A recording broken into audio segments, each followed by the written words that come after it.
Hey, Hawkeye fans, welcome back. We are recapping our Minnesota game and what is a fair catch. Matt will break it down for us. We're going to have Logan Lee chatting today for our interview, and we're talking bye week and a couple extra things that I'm going to surprise Matt with. This is Talkin Hawks presented by Hills Bank.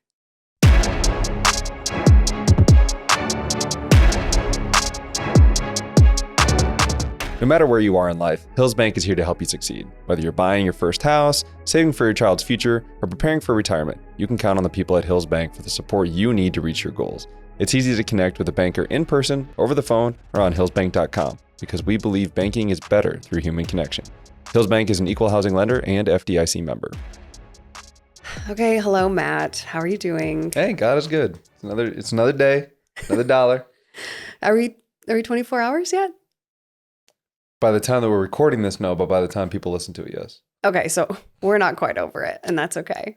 We're in the midst of the game when we're recording this. Okay, so let's just do it. Let's talk about, is it a fair catch? Is it not? Because I'm just saying, I saw a lot of different viewpoints of the whole situation. It's not a fair catch. It wasn't. It just wasn't. So, as my time as a punt returner.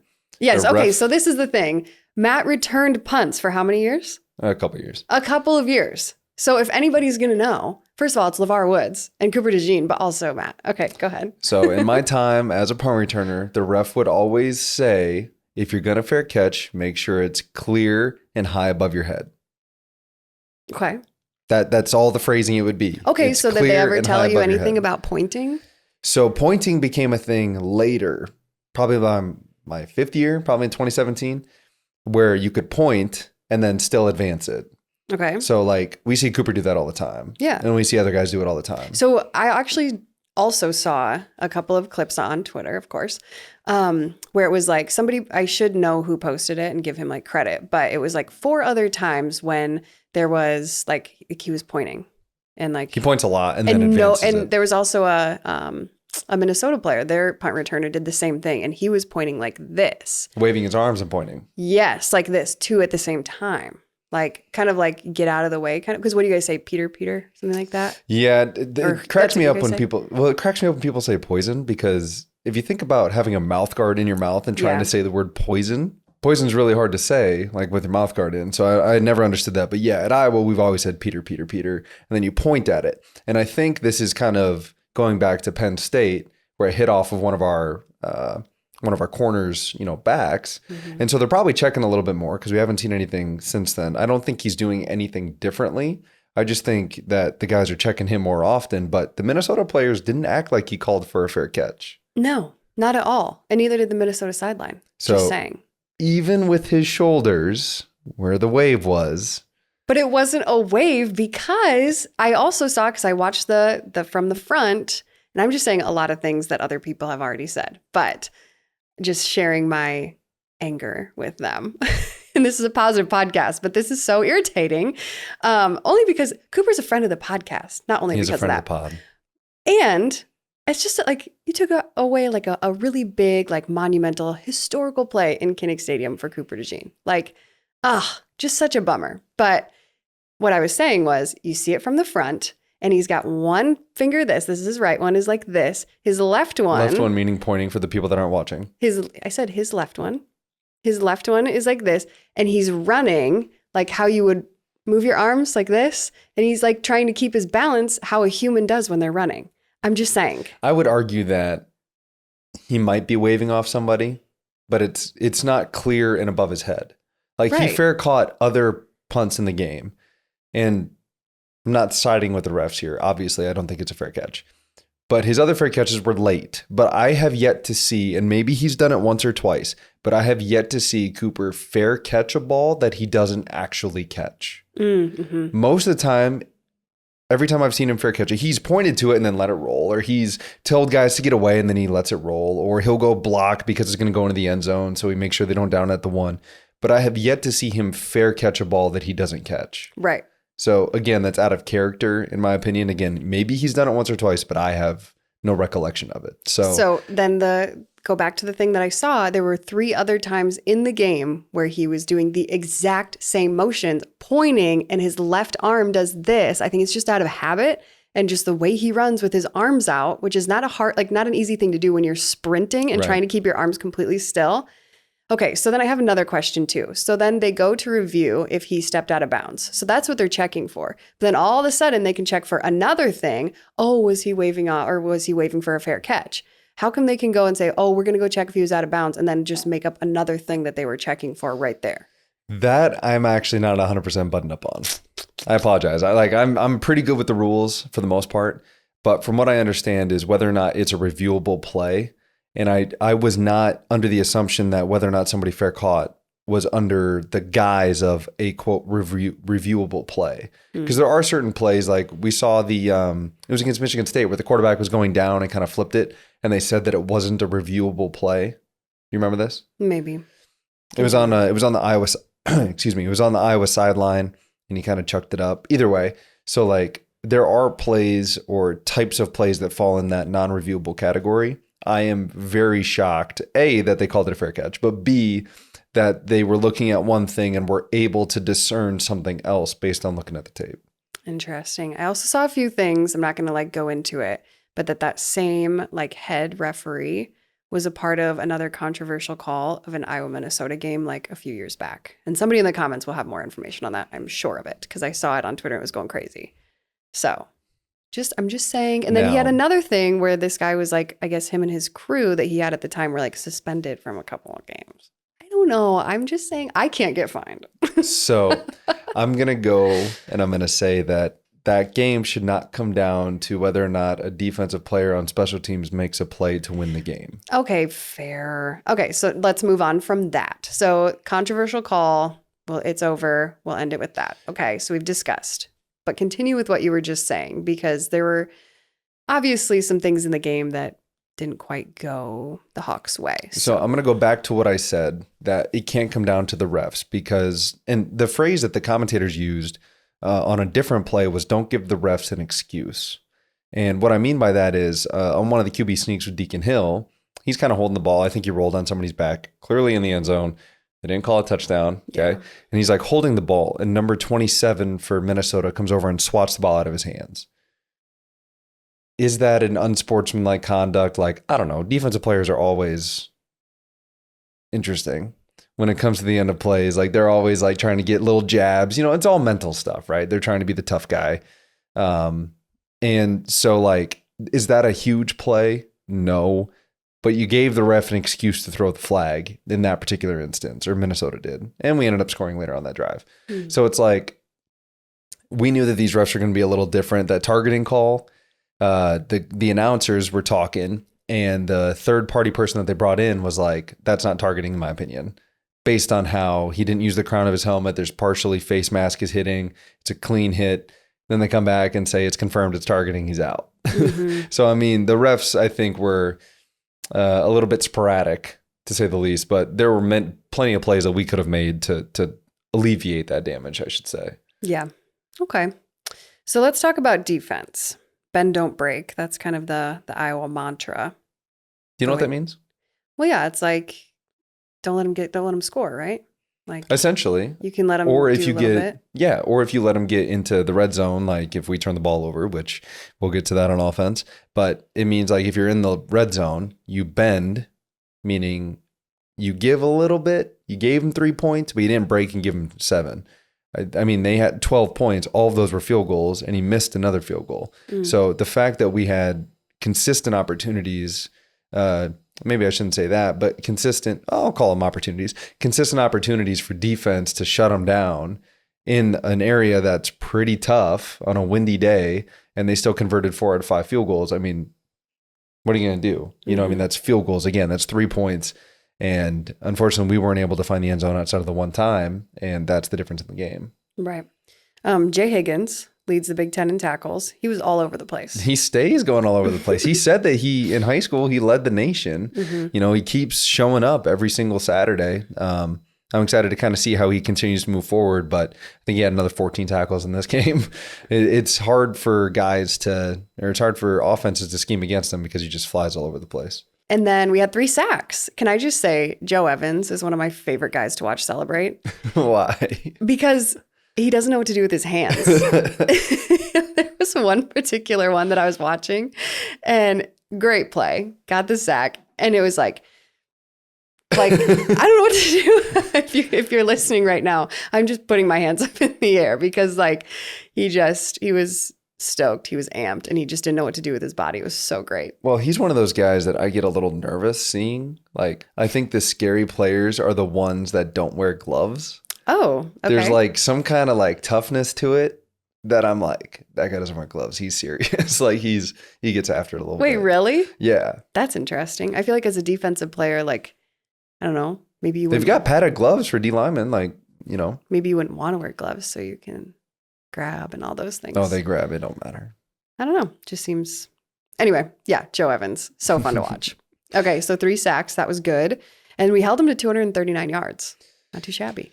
Defense, again, bend don't break, put in some rough situations. They were able to move the ball. I think they had one run that was double digits. Mm-hmm. And they had one pass that was around 40 yards or something, which big play receiver guy, they get one. I think the only 2 guys catch passes against us. I mean, the defense continues to play at a high level. Normally, if you only allow 12 points, you expect to win the game. So it's just unfortunate that we weren't able to finish it. So then we go to offense. This was a tough one for the run game, especially. Talk me through it. Yeah, so you take out the sacks from Deacon Hill, and we're at 33 rushing yards as a team. That's not Iowa football, right? And especially coming off the game against Wisconsin. LaShawn Williams is everybody's kind of up. And we had talked about how difficult it is to come back from being up, big time trophy game, and now you got to get up for another big time trophy game before you have a bye. And I think, I'm not saying that they're seeing the light, because playing 8 games in a row is a lot before your bye week, especially in the Big Ten, physical games. I think we've seen that time in, time out, that guys are getting smacked. Deacon Hill's helmet was getting ripped off and he got hit with another helmet. Like, oh, yeah. Okay. That face mask where it was yes, like here and then up, I was like, oh my goodness. And then he took a helmet to the cheek on that same play. Like, that's tough. This is physical football. So I don't know. They're not jumping ahead. Like, I know the Iowa locker room, but I do know that your body gets a little sore come week 8. Minnesota just had their bye. I'm not giving excuses by any means, but I think that it's important that we play into what everything happened. And then obviously we just weren't able to execute on Saturday. Mm-hmm. I think our longest rush was 7 yards, and that was by Deacon Hill. So obviously we need to find a way to be able to utilize the run game a little bit more the way we did against Wisconsin, which really, we had an 84-yard rush, but LaShawn Williams still had. It seemed like when LaShawn Williams carried the ball, it was like 4 yards, 4 yards, 4 yards. It felt like we were getting pushed back a little bit more on our offensive line. How come? Do they just have a good D line, or what did it look like?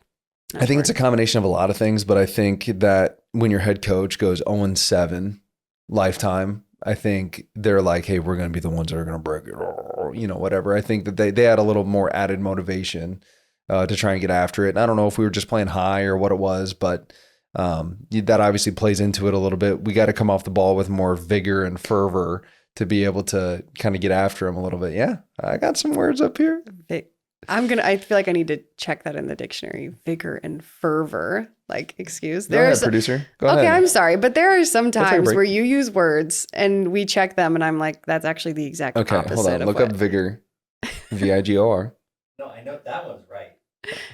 So producer's on board. Okay, and fervor, F-E-R-V-E-R. V-O-R. I'm sorry. Oh, intense, passionate feeling. 2 for 2. Bada bing, bada boom. Okay, continue. So I think it's more about like mindset on offensive line. It's like how you come off. And I'm in a group chat with Boone Myers, shout out, and a couple of our other guys like James Daniels, LaShawn Daniels, shout out. And they kind of talk about our offensive line just needs to come off a little bit harder. Maybe they just came off harder than we did. I mean, it's tough to say, but walking away with 33 rushing yards isn't obviously how we want to go. Now, I loved the play call to start the game. We did a play action. Everybody's like, okay, backup quarterback, we're at Iowa, we're just going to hand it off. Love the play call, play action, 15 yards to Deontay Vines. Now, on the books, it goes down as 15 or 18 yards, whatever it is, somewhere in there. But what people don't understand is it's from the right hash to the left numbers. So, Laura, how wide is a football field? Not end zone to end zone, but sideline to sideline. John, producer, how wide is a football field? Do you know without Googling it? That hurts. So it's John said 25 yards. I was going to say something similar. That hurt. You've been to so many. Okay, so the I'm gonna field think is. about like how if I'm running. Don't do that. You're not running 50 on yards. the field. 50 yards. Close. It's 53 and a third yards wide. Why would they do that? Just make it an even number. 53 and a third. Field is 53 and a third. Okay. So from the hash, let's say that it's roughly 2/3 of the field. So what's 2/3 of 53? I'm not doing this. I'm not doing it. Don't. I'm not. We're just going to say roughly. Okay, because it's over half. So half would be about 26. We'll say it's roughly 33, 34 yards. No, yeah, roughly 33 or 34 yards. It's where my head was. That is not true. So we'll say it's roughly there. And it might even be more. We'll just round it up to 35. It's a nice number. So let's say he's throwing 35 yards already. And now he's throwing 35 yards downfield because it's he's throwing another 15 or 18 yards downfield. So that trajectory is actually like a 45-yard pass, 50-yard pass. Like, on a line in the wind. Like that's incredible to have that kind of start to the game. Now it's unfortunate that that kind of stuff didn't maintain throughout the game, but like I love the play call and I love the ability for Deacon Hill to throw it like that. So there were positives to take from the game. It's just unfortunate. Like I always say, I'd rather learn in a win than a loss, but I do think that there were positives to come out of that. Now the one major glaring thing on offense was the turnovers. We had 3 turnovers. Yeah. You cannot win the way that I was winning right now, turning the ball over. Yeah. I was actually, so our producer, John was at the game with me. And I was like, we had the first turnover and I was like, John, I don't like it. I was like, those plays like that little stuff is kind of puts the nail in the coffin sometimes, like throughout, you know what I mean? As you get throughout the game. I don't know. You talk about it all the time where it's like, man, if they wouldn't have had that one turnover or if they wouldn't have blocked that one field goal, like turnout of the game would have been totally different. It's 1 or 2 plays. Yeah. The first one, Deacon did not have 2 hands on the ball when he's climbing the pocket, which that's normally when you're going to get swiping hands by the D-line. So you want to have 2 hands on the ball. It looked like he double clutched, like he got ready to throw and then he took another step forward and then he's like, okay, now I'm going to let it rip. But by then it had taken too long. D-lineman hits him. They get the ball. Second time, he does have 2 hands on the ball, and I just don't know if the D-line just hit it at the right spot or what it was. Sometimes that just happens, right? I mean, unfortunately, as KF would say, that's football. Like sometimes it just doesn't go your way on a particular play. The interception, it kind of looked like, I couldn't tell if he was trying to throw it to Seth Anderson on the outside or Nico in between and expected him to come out further. Ball kind of went in between. Either we didn't come back to the ball enough or he threw it too far inside for Seth Anderson. Game-sealing interception. But there were multiple opportunities to win the game, which is a positive. One of the negatives is we still had drops. That's something that we still have to continue to move forward on. We got to catch the ball when it's thrown to us. Deacon ends up 10 of 28, but I'm pretty sure there were at least 4 or 5 different passes there that could have been caught, whether they be first downs or even just moving the chains a little bit to help Torrey Taylor out and pin him deep, because the one time we did it, which we'll get to, it turned into points for us later. So, I mean, there's still good things that happened. It's just, can we build on those things to continue to move forward? Okay. All of that being said, let's go to your unsung hero brought to you by JB Roofing. Who do you have for me this week? Yeah, so I'm gonna change it up. It's not going to be on one particular play that somebody did their job. Okay. Although I do like doing that. We're going to change it up and we're going to go with, the anticipation's building, KF. Really? Yeah. Okay. Coach Ferentz. Got it. Let's see. Because he made an unpopular decision and it resulted in points. Okay. So it's 4th and 1 at the end of the second half. We're near midfield. Everybody wanted the QB sneak, selfishly, myself as well, because I'm an offensive guy. But he elects to punt it because he knows that he has Torrey Taylor and he has a good defense. So he punts it. And Cooper DeJean and Torrey Taylor, dynamic duo on special teams, stop the ball at like the 1-inch line. Cooper DeJean catches it on his way out. Like it's stupid how nice that worked out. We almost got a safety on 2nd down or 3rd down. I can't remember. Defensive lineman just misses either strip sacking Kaliak Manis or just taking him down for the safety. Just miss. They punt it back to us, and then we go down. Granted, it was aided by 3 Minnesota penalties.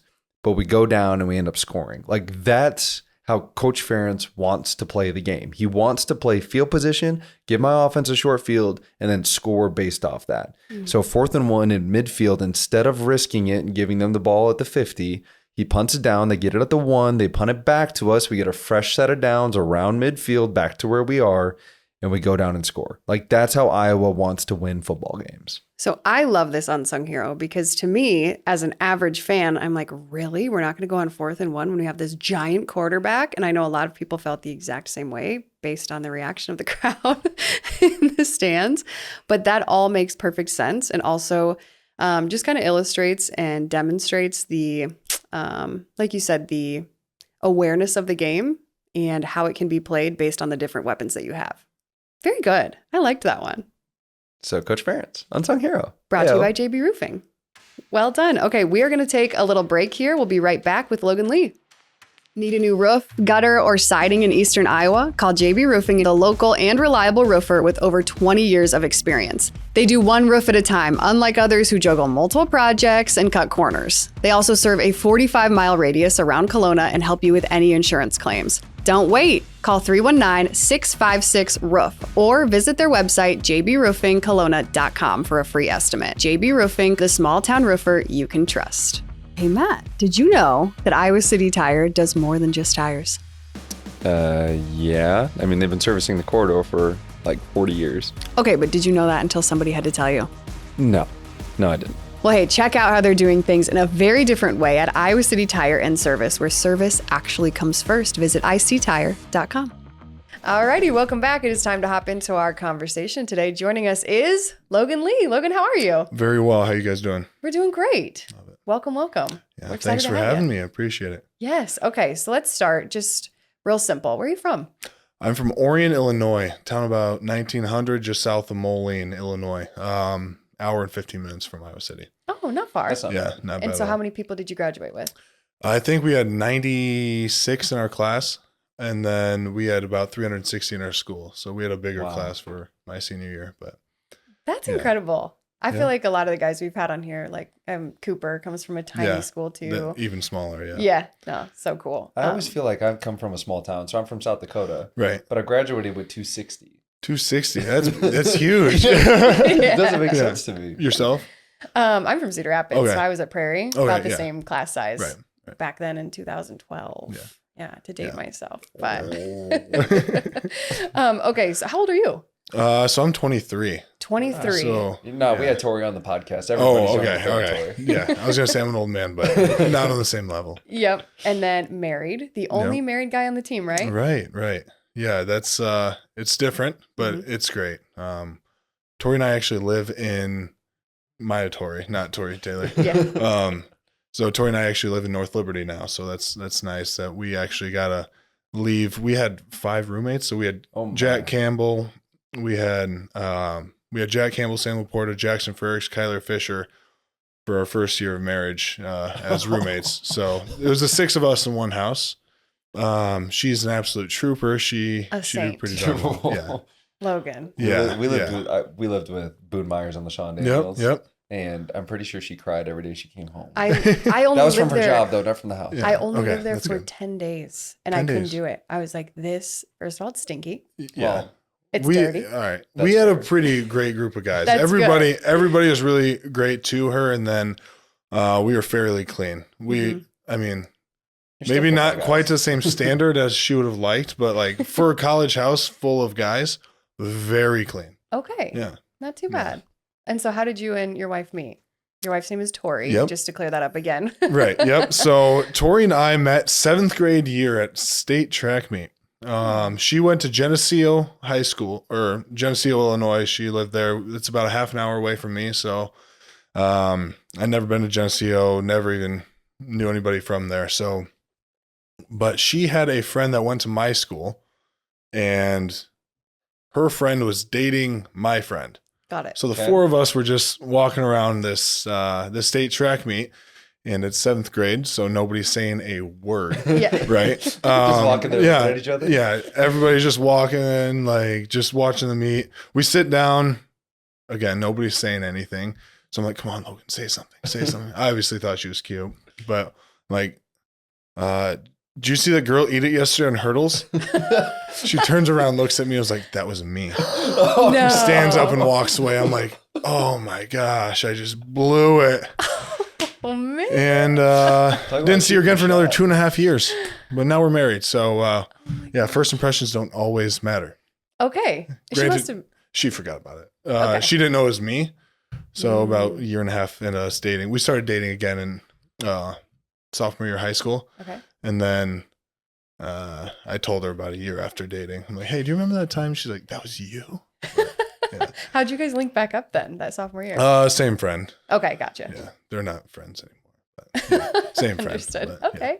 And then when did you guys get married? That would have been what, 2 years ago? Yep, July 3rd of 2022. So we ended up having a small family wedding. So it was just about 45 of our aunts, uncles, cousins, siblings, whatever. That was small wedding, 55 people. Small Oh, wedding. that's small. We Oh. had 200 at ours. Well, I know, but like, I feel like that's a lot of family. It's a lot of family for sure. True. Okay. We cut it there. We had a ceremony in Geneseo in her town, and then we went back to my parents' place and had a small reception. That was a lot of fun. And then this past July 3rd, we actually had our destination wedding. So it was a vow renewal, I guess, but it was our public wedding. What was the destination? Punta Cana. Hey, So okay. we had 120 people go to that. Oh Yeah. my gosh. So it was pretty darn cool. And But- that's like friends and family. yeah, and all the friends, things. family. It was a lot of the same people, a lot of the same family that went, ended up going again. So 2 weddings, it's great. Nothing better. Did you do a honeymoon then? After That the was first wedding? kind of, it was, yeah, not really. Okay. No. If you gotta hesitate that much. Yeah, not really. Yeah. Just a little But- lay low for a second and then, okay. Yeah. Very good. Yeah. Hold on. How did you propose? We did a little bit of Yeah. reading that it was at a team event. Is that It right? was, yes. So Citrus Bowl in would have been the end of 2021. We were at Orlando or Universal Studios, Mm-hmm. and we ended up. I'm like, I knew I wanted to propose somewhere in the near future. I didn't have a plan, and then she's like, "Yeah, I'd love for both of our families to be there." And I started thinking, I'm like, this is like the last time for the next 3 months that our families will be together. So I got the ring the day before we actually left, and my parents picked it up for me. Oh, Did you pick it out? Or Oh, I picked it out. We went ring shopping once, so I knew what she was interested I was in. gonna say that's ballsy. Yeah. But so I knew what she wanted. And I'm like, oh yeah, I gotta get it because this is the last time. I don't want to wait 3 months. Yep. I'm ready in a few weeks. But I ended up like ordering. They're like, yeah, it can be ready by this day. I'm like, okay. I leave that day. They're like, don't know what to tell you. I'm like, Oh. okay, can my parents pick it up?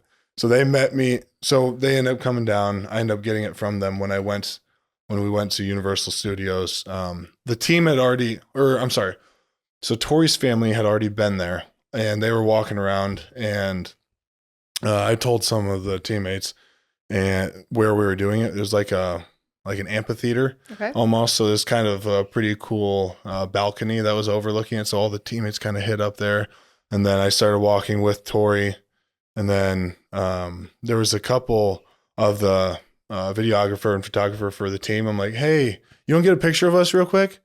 And Tori's like, no, they're not here for me. I'm like, no, let's get a picture. She's like, no. I'm like, we should really get a picture. And then she's like, okay, fine. And then I propose, and she What had did no you say? idea. Did you say anything? Don't remember.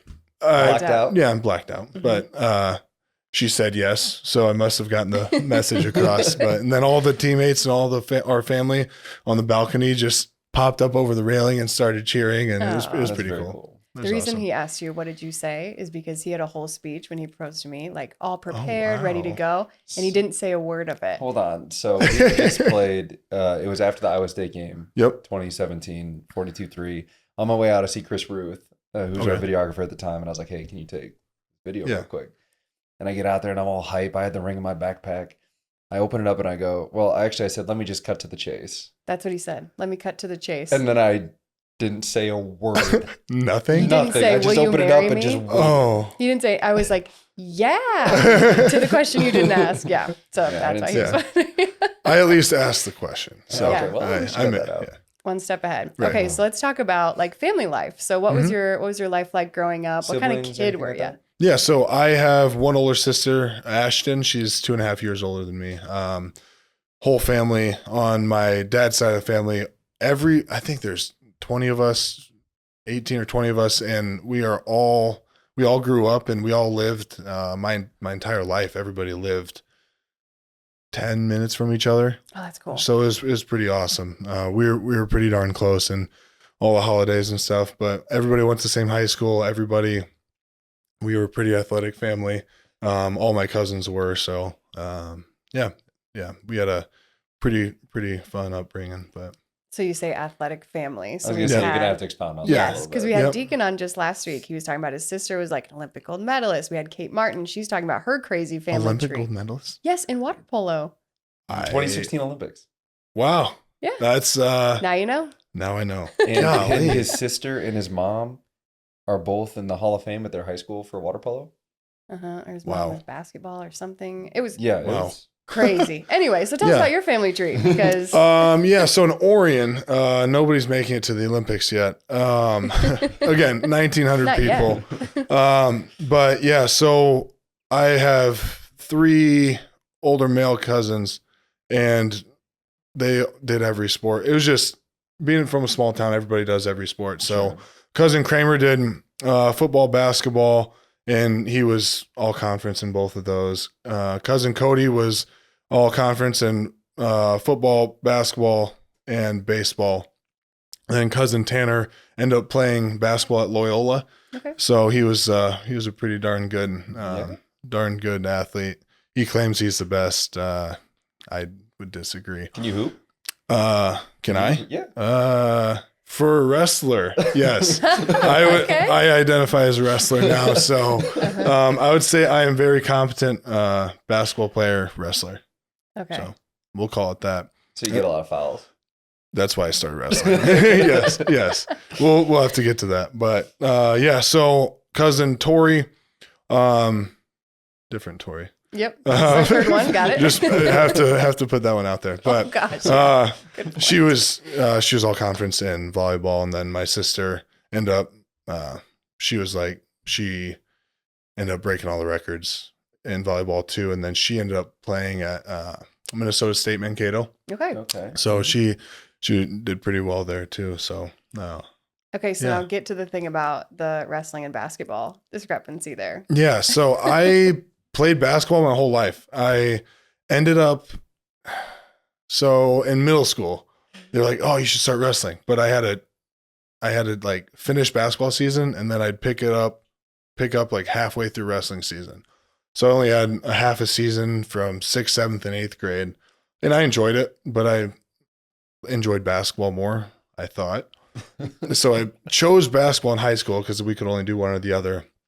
And I ended up finding out that you can't be very physical in basketball. Bunch of softies. So I ended up wrestling sophomore year, and I won state. Yeah, I was waiting on that. Yep. Yep. And then junior year, I didn't place. Completely healthy, didn't place. And then senior year, I won state again. So Okay. heavyweight. So it was just What's roller defined coaster. as heavyweight? yeah. So between the weights 221 and 285. So I weighed 240 and won state at heavyweight. So, and then my sophomore year when I won it, I was 220 pounder, weighing right at 220. Gotcha. Mhm. Dang.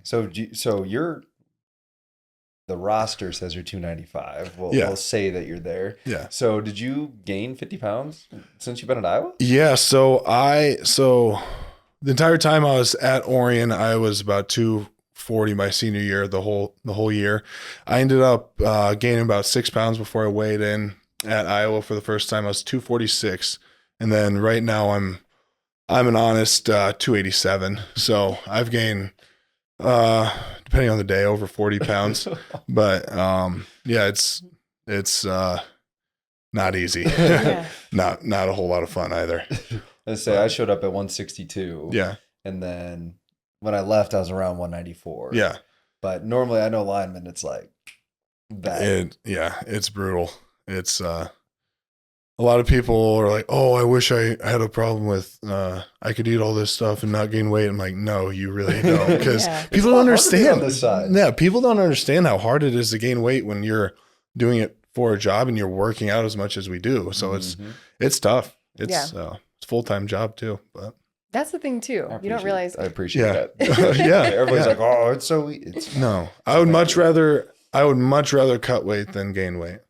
Did you have to? So you probably didn't have to cut for wrestling when you were my junior year, the year I did not do well. I started off. I was like, before wrestling started, coming out of football, I was like 230, 233 was my first weigh-in during wrestling season. So I had to cut 14 pounds, but I was like 12, 13% body fat at the time. What their testing is not very accurate, but that's what they claim. The skin caliper, yeah. So who knows if that was accurate, but. So I could only cut to 220. Like that was like my bottom number just because of the state rules or whatever. Okay. But that year we ended up missing our certification date. So I wrestled heavyweight in postseason and I just lost my mind. That was like the first time like I just was defeated mentally and I wrestled angry and, I've calmed down a lot since then because I don't do very well when I'm not locked in. So you seem like a chill dude. So something worked. Yeah, of course. Composure's definitely caught it a little bit. So you played in high school. You were wrestling, football, track and field? So I threw my freshman year. And by that, do you mean shot and disc? Shot and disc, yep. Okay. Yep. I threw my freshman year. And then I focused on football in the spring. Sure. My sophomore, junior seasons. And then I just decided to throw again senior year and broke the school record. Yeah. But I got second in state. So were you committed by the time you went out for track? You'd have already had signed. Yeah, so right? I think I committed in March of right after my sophomore year. Oh wow! I'm sorry, in June. I got my first offer from Iowa March of my sophomore year, and then committed in June, if I'm not mistaken. Oh wow! Yeah. Where else did you have offers from? Wisconsin, Michigan, Northwestern, Mizzou, Ole Miss, Michigan State, Illinois. The list goes on. Minnesota, yeah. So there was a handful. I visited a bunch of schools, visited Wisconsin, really liked that. Visited Michigan, wasn't a huge fan. Sure. Visited Illinois, loved Coach Smith there. And I just kept on going back to Iowa, It was convenient because it was an hour and 15 minutes, but being close to family? I don't think it did. I really don't think it did because I knew my family was going to travel wherever I was going. That's nice. I have such a great support system that they were going to pick up and make it to most of the games, especially if it was any of those schools I mentioned. But biggest thing was just the developmental system that Iowa had is really what kind of attracted me the most, like taking people who are not 4-star, 5-star athletes and turning them into based on that laundry list, it kind of sounded like. Well, yeah, I was my first offer, and I was a tight end, so everybody was like, "Oh, they're doing pretty well with the tight ends." I'm not a tight end. They realized they moved yeah. They realized real quick that don't got the burners, but you got hands though. I can catch well. Mm-hmm. I'm waiting for like a Sam Brinks kind of thing. I know near the goal line. I wouldn't get open very well, but I could catch the ball. How did you feel when you got switched from tight end to? I didn't really have any. Just however. Was it I didn't really care. Here, or it was like it was after my senior season. Okay. But before I got on campus, I didn't really care because I played defensive end my whole career too. So it's like coming from a small school, I did every special teams. I was a long snapper. I was defensive end. I was the tight end. So it's just like As long as you get to play, really. As long as I get to play, whatever's gonna streamline my route to the field a little bit was the biggest thing. So I asked that question because my brother-in-law played offensive line at Iowa. Yeah. And he was a tight end in high school at a small school here in Iowa. And he got interviewed when he was like getting recruited and stuff. And they're like, hey, like if you go to Iowa, you know you're probably going to have your hand in the dirt. He goes, I will never have my hand in the dirt. Yeah. Offensive lineman. Yeah. I'm sure it worked out. Did it work out? Oh, yeah. Of course it worked out. Yeah. It did great. But it's just so funny how that's like, well, hold on a second. I'm an athlete. And then it's like, well, you can still be an athlete. But like, you know, we got a good line too. We can switch you there and utilize you in a lot of ways. I'm just kind of, who am I to say no? Like, right. I mean, they're paying for school. They're doing everything. I'm like, sounds good. Yeah, whatever. Yeah. That's awesome.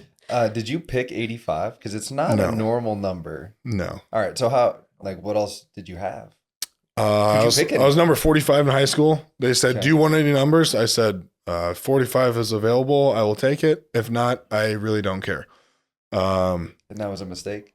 No, not at all. No. I don't care at all. I don't think a number is going to help anybody perform any better. Matt has a thing about numbers for some reason. Really? It's not like a thing You're one of them? Numbers, I just feel like it's not often that you see a D lineman wear 85, so it sticks out. So I'm actually not against it. Yeah. Because I think it's like, who's wearing 85 on defense? Right. So it kind of brings more attention to you. Yeah. When I got there, I wanted 19. I wore 19 in high school, but they promised it to Miles Taylor, who was coming in the next year. And I ended up playing special teams, so they're like, we're going to have two 19s on the field. We can't do that. Right. So I got 89. But which I thought was really funny because he's like one of the smallest guys on the field with so the biggest possible number. Yeah. You don't have to like go along with it. You could just be like, no, it doesn't. Yeah. We were watching film of, I think it was this past week, of Minnesota, but they were playing a school and there was a defensive lineman with number 28.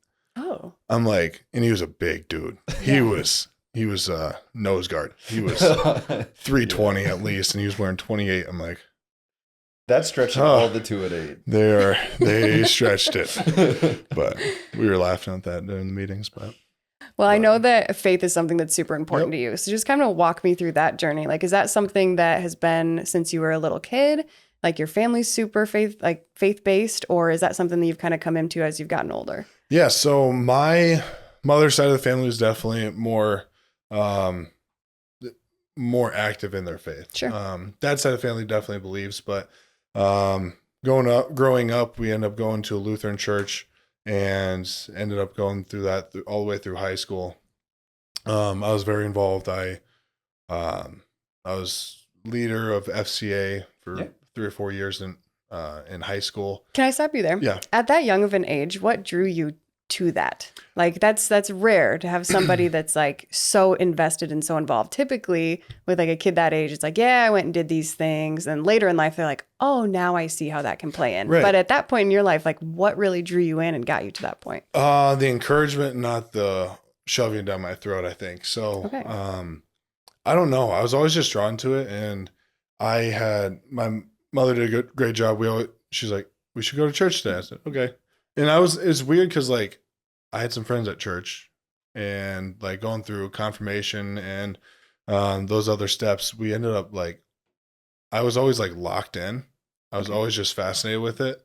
And everybody was just like playing NFL Mobile on their phone in the back. And I'm like, what are you guys doing? Like, this is fascinating. It's the best story ever. Yeah, I know it is. And I don't know what it was, but my whole life, I've just been very active in my faith. So, and very forward with my faith too. Yes. I see that the necklace, the audience of one shirt. Yep. Tell me about the bracelet. What is that? Yeah. So, it is God loves you. Sin separates us from God. And then Jesus came to save us of our sins. And then will you accept Jesus Christ into your life? Okay. So it's just the 4 questions. Yeah. Yep. So, do you wear that when you play? I don't. Okay. I will wear the whoop and I'll tape over it, but it's just, I've broken too many bracelets and I take the ring off because it doesn't feel comfortable under the glove. I take the necklace off because they break all the time. I told my wife that I took it off when I played because I was married to the game. Yeah. Oh, wow. It is so lame. I was like, I'm not even going to get mad because that's so dumb. Well, very cool. So then you could talk about wanting to kind of like mentor that younger generation, like middle school, kind of high school.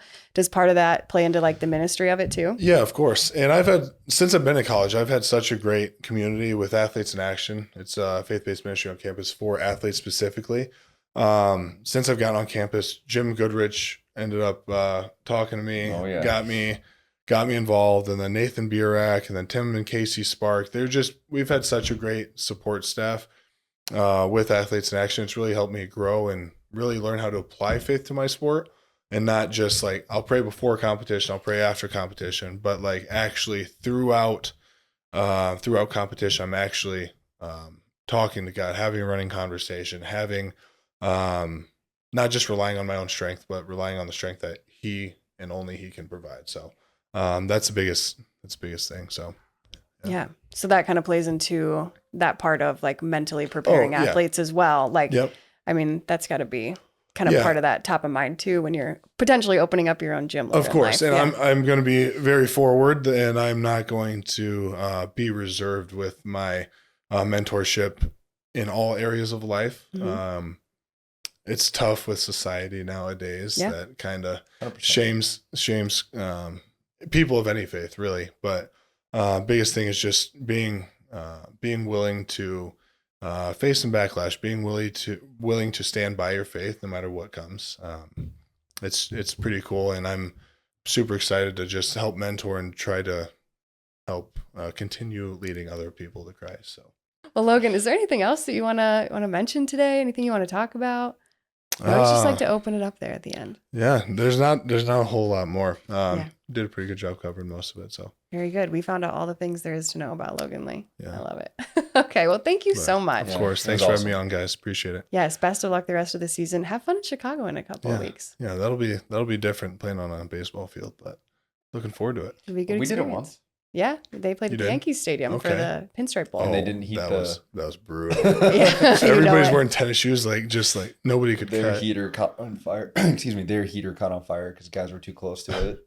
And so Golly. way up. They didn't allow any fans on the bottom row, like in the stadium. So they were all on the upper deck. Yeah. Like it was not wild. the best That was experience. Wild. Hopefully it'll be better at Wrigley. Yeah. Yeah. I'm sure it will be. It has to be. Cool. Well, Logan, thanks. We appreciate it. Again, thank you guys. This season, Marquee Pizzeria is teaming up with Nico Reganey to help the University of Iowa Children's Hospital. Together, they've created a new signature pizza, the Nico Parm. Sounds so good. $2 of every pizza will be donated to the Children's Hospital. Visit Marquee Pizzeria, located in the Coralville River Landing, this fall and help the kids by eating pizza. The Bugman Pest Control. Rest easy when you have the Bugman's top-rated defense protecting your home and business, providing maintenance and prevention treatments for any problem. Call today for a free quote, 563-554-BUGS. Proudly serving the Hawkeye State since 2008. Locally owned and operated, Performance is a full-service restoration company serving eastern Iowa. As an IICRC certified firm, their multi-licensed technicians have decades of experience in water, mold, and fire mitigation. Whether it's your home or business, this is the team you want in a time of need. Performance Restoration, 319-626-2292. The Appliance Barn offers a wide range of high-quality appliances at unbeatable prices. Whether you're in the market for a new refrigerator, dishwasher, or washing machine, they've got you covered. They also have a delivery and setup department to ensure your appliances get delivered and installed quickly. To find out more, visit appliancebarn.com. Okie dokie, welcome back. That was fun. Stop, I can say that. That's not the intro I was expecting.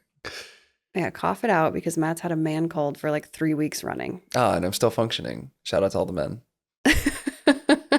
Okay. Anyway, Logan Lee was great. Yeah. You actually ran into him at Shields just a couple of weeks back and you were like, hey, you should be on the podcast. And he was like, yeah, I would love to. And then that's how that kind of came together. Friend of the pod. Friend of the pod.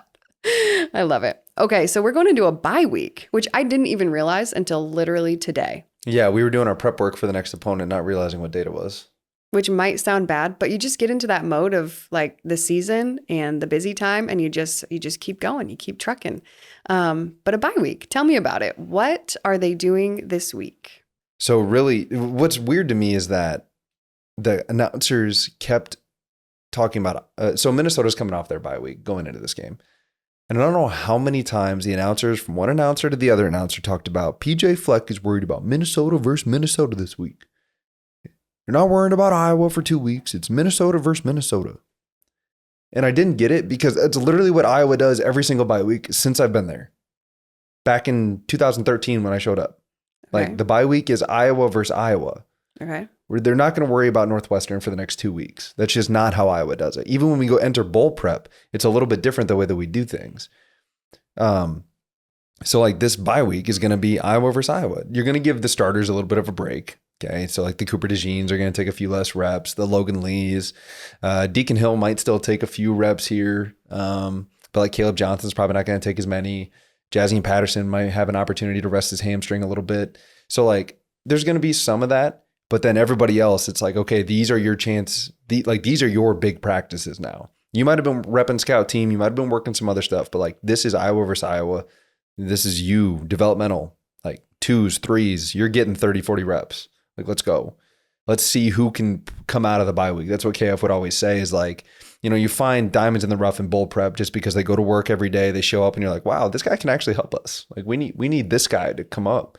Like he really hasn't got an opportunity because he's been buried on the depth chart or whatever it is. And now he gets an opportunity and you're like, wow, like this guy's a good story. So you never know. Sometimes coming out of the bye week, you're like, oh, well, this offensive lineman hasn't been playing a whole lot. We love what we see. Let's see if we can rotate him in. Or this receiver really hasn't gotten a lot of reps because of XYZ, and now he's getting an opportunity. Well, shoot, maybe we need to work him into the rotation. This time, like it's an opportunity for the 2s and 3s to go out there and execute Iowa stuff and hopefully grow as a team. And to get everybody else that's been playing 8 weeks in a row, that defense that's been out there for 80, 90 snaps a game, give them a week off and then get ready for hopefully meaningful games for the rest of October and into November. So some of that is probably to fans a little comforting to say, okay, yeah, our defense, our ones are going to get some like rest time, hopefully get everybody back in peak shape, hopefully, fingers crossed, by the time we take on Northwestern in Chicago, which is going to be so cool. But there's another side of it too, where you're like, okay, yeah, they're going to take some breaks, but also our offense and our ones there could use a little bit more work and some gelling since we're on how many weeks? Week 3 with our other quarterback? Is that right? Yeah, this was his third game. Yeah. Yep. Okay. So then my question is like, what can our offense do in this bye week that, I don't know, so, without like taking a break and letting everybody heal and get better and all of that? Like, what can be done, or would you like to see be done in this week? I don't envision the ones on offense taking a whole lot of time off. Okay. So Deacon's been the backup up until now. And don't get me wrong, he's taken some hard hits like the one that we were talking about earlier. His helmet's getting ripped off and he's getting hit in the face. Like, he can probably still use some reps. Receivers really haven't been on the field a ton. We saw it a little bit more this past week, but like they're not playing the 80 to 90 snaps that the defense is. So I would expect them to still have to take, and by have to, I mean like get after some reps. Routes on air, they're going to do all that normal stuff. How many reps they take in team, I don't know. Like I'm not in the building. I can't, strictly say, okay, ones get 6 reps and the 2s are getting 10 reps and the ones get like that. I can't tell you. But the fact that they're continuing to grow together, clearly they need to continue to do that to help, push this team forward. I think that they're still going to take a decent amount of reps. But I do think there's going to be more movement, with Nico, who's a 6-year guy, how many reps does he need to take during the bye week? I don't know. I think he's still going to have to get reps because clearly Deacon was trying to find him quite a bit. I think he had more than a couple opportunities to make plays. But clearly our receivers still need work. You could argue the entire team needs work. I mean, that's just part of the season as you grow each week and you hope to get better than you were the week before. So given the fact that maybe our running game hasn't been up to par, or given that our passing game hasn't been as elite, I would envision those guys to continue to get reps and hopefully, they'll still get some rest because they need to be ready for the back half of the season, for the marathon, not the sprint. But they are going to have to take some reps, to your point of like continuing to gel and work together and hopefully come out of this thing on the right side. So let's put your coaching hat on for just a moment, because you are a coach.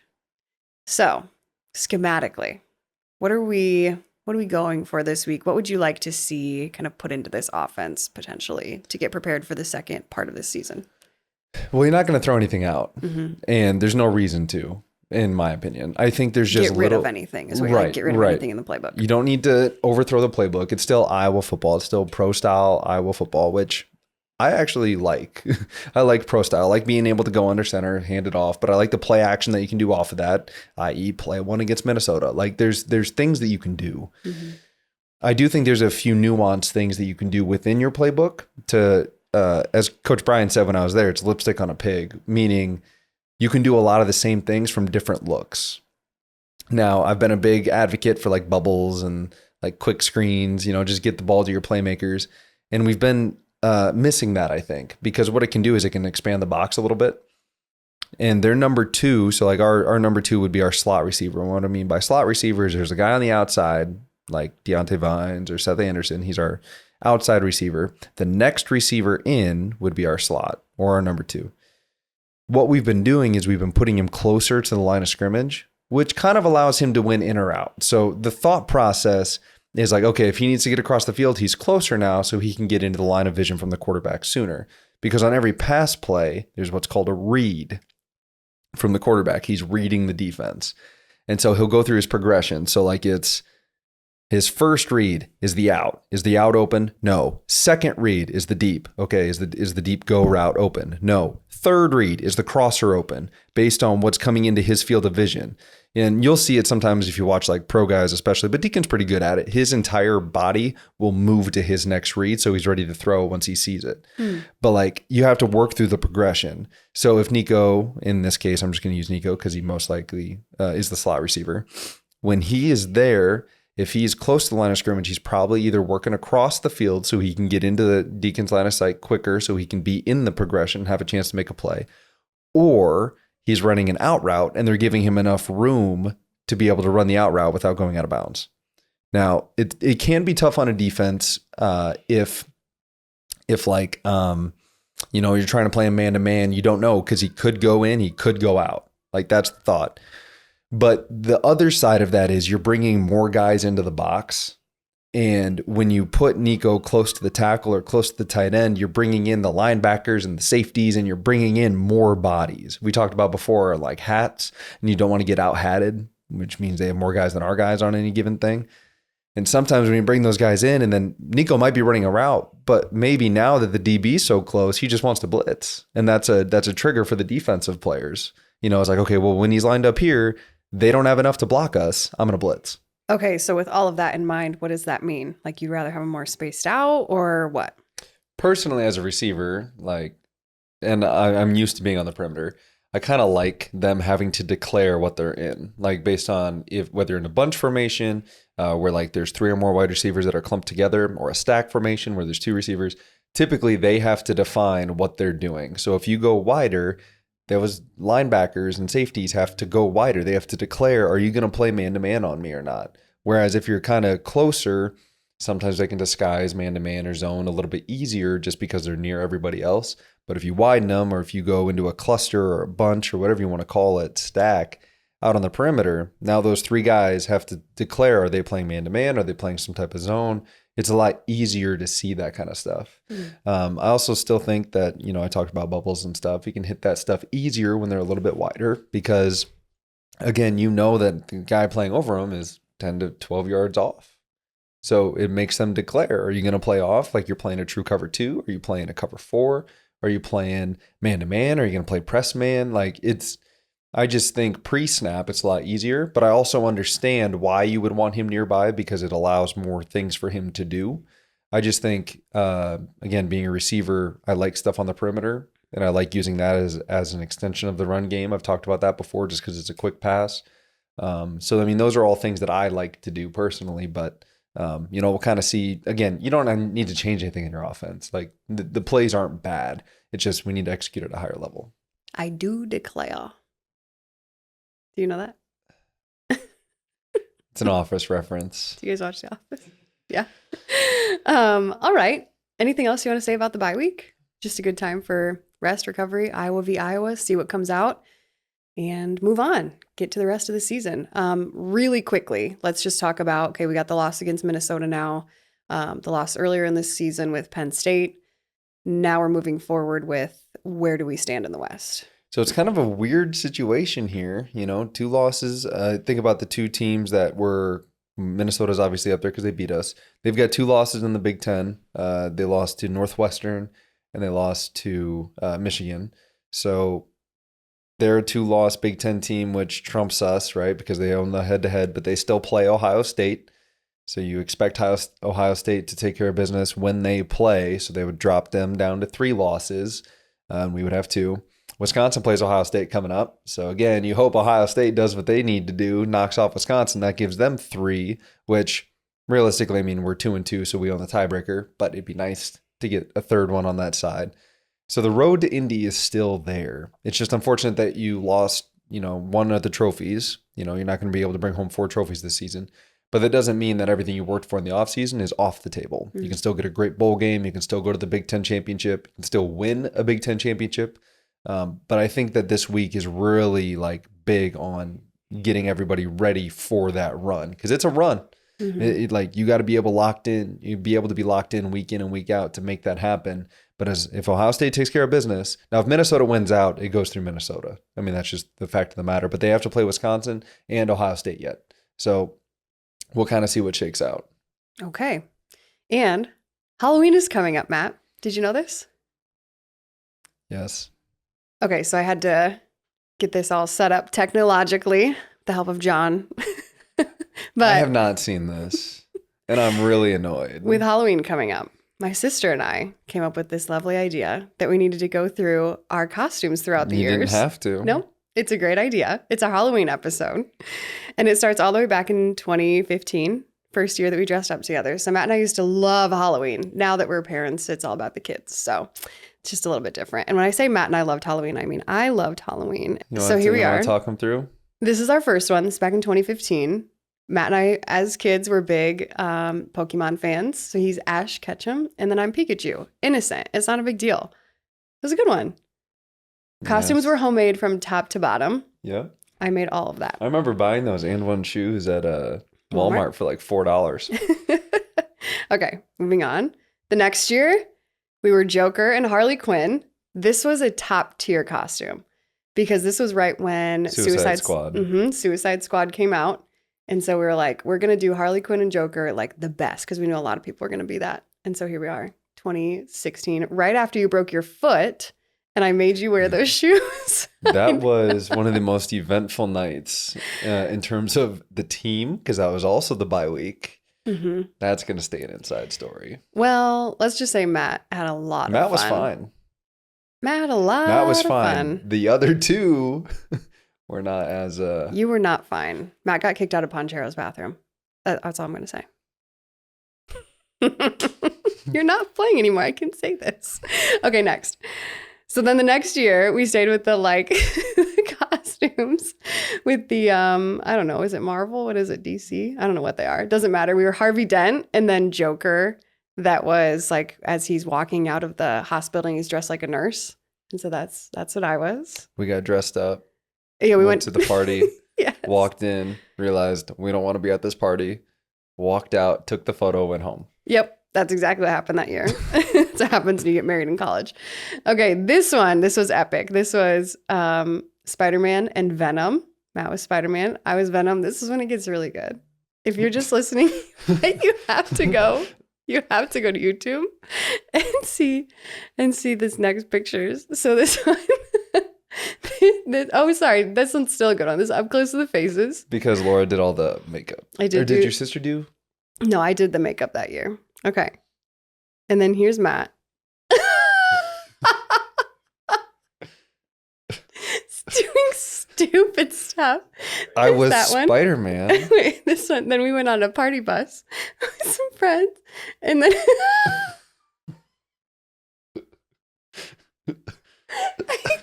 I can't. I was Spider-Man. It's so embarrassing, but I have to share it. Okay, so in the comments, who wouldn't do this if you're Spider-Man? Okay. I don't even know what's next because I just can't with that picture. It's so stupid. Okay. Okay, so this year we were. I know where this is going. I can't even think of her name right now, but Beatrix. we were Beatrix Lestrange and Voldemort from Harry Potter. Okay, so hold on. Before the backstory here, I had to have my sister-in-law come in and tell Laura to chill out because she wanted me. Well, first of all, Voldemort doesn't have a nose. I don't know if everybody knows this. Voldemort doesn't really have a nose. He has no cartilage. It's just the holes. And so Laura wanted to take masking tape around my head to make my nose Flat. non-existent. And I had to have Steph come and say, no, Laura, like you're actually messed up. You can't do that to him. I just wanted to know how committed you were to the costume. Okay. So we agreed that we would have it at this. That's a bald cap, by the way. It actually worked out pretty well. So these next pictures are so good. So this is Matt sitting in the party bus.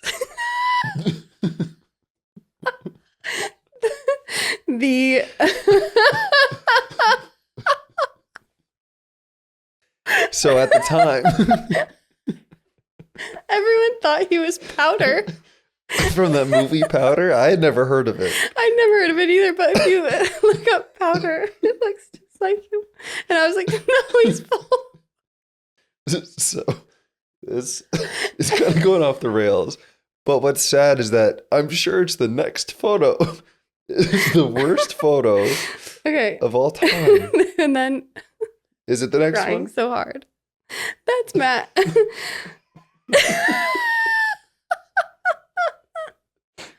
What? He's just the worst Voldemort of all time.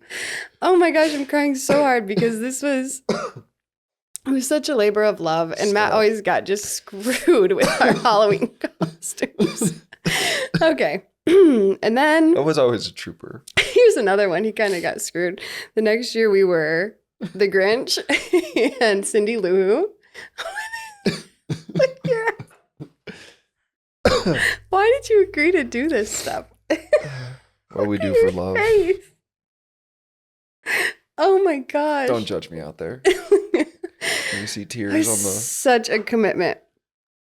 And this is just an up close of my face because I thought the makeup was really good. There we go. And the hair, my sister did that too.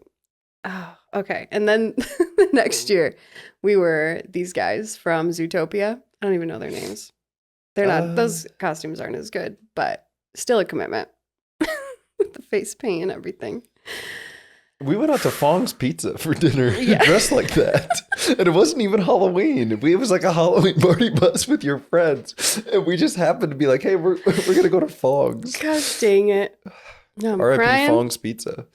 Crying on the podcast. Okay. And then to some happier times for Matt. We stopped dressing up once we had kids. This is Dax's first costume. Little werewolf guy. And then the next costume, he turned a lot cooler. And he was a baseball player. And this year, he wants to be an Iowa football player. To round it all out and bring it back to Hawkeye football. That's his dream. He wants to be a football player guy for the Hawkeyes. Football player guy. Yep. Oh, man. A trip down memory lane.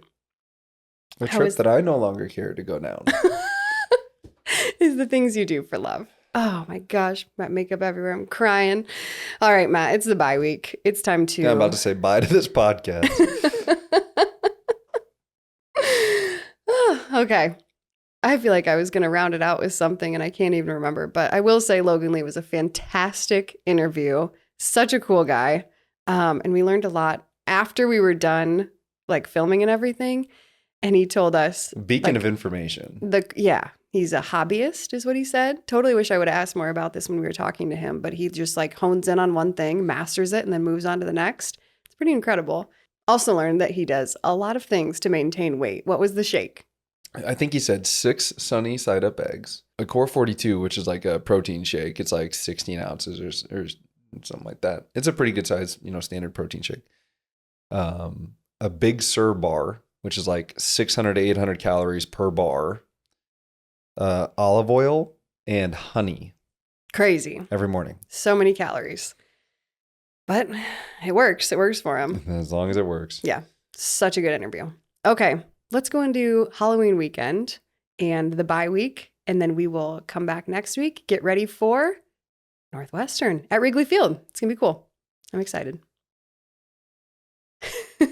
I'm just damaged from what happened, so I had to put it out there for the world. you didn't have to. Nobody made you do anything. All right, we will be back next Monday. Hope you guys enjoyed this podcast. As always, please like, subscribe, leave comments in the comment section. Not on this one. Please let us know how you felt about Matt's Halloween costumes and how much he should probably hate me. If you're on Spotify or Apple, please leave like a review. 5 stars if you love it, and some comments. Whatever it is, please do it. We would love for you to share Talkin Hawks with your friends and your family or whoever needs to hear it. So anyway, enjoy the rest of your week and go Hawks. Go Hawks.